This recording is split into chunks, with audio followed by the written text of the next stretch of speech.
કોની પતંગ છે? રાધા, આઈ લવ યુ. તારો વિક્રમ.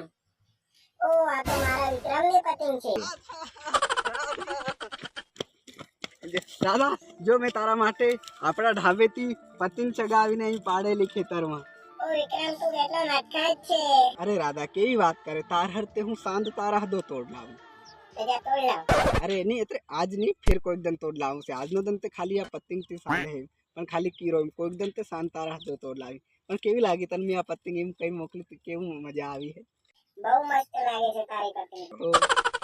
તો ચાલ ને રાધા, હવે આપણે ઘરે જઈને પતંગ ચગાવીએ. તો ચાલ, હું જેને ઘરે જઈને પતંગ ચગાવું તો પેલું ખોઈ લેતો. અરે હિમ તો એક કામ કર, તું ખોડલી ના બસ તું હાનની ઘેરલી ના આવીને બસ આપણું આરામથી પતંગ ચગાવું. ઓ વિક્રમ, તું મને કેટલું કામ કરાવે છે. પણ રાધા, થોડું બહુ તો કામ સમજીને કરવું પડે ને. હવે તું કામ કરી ના પછી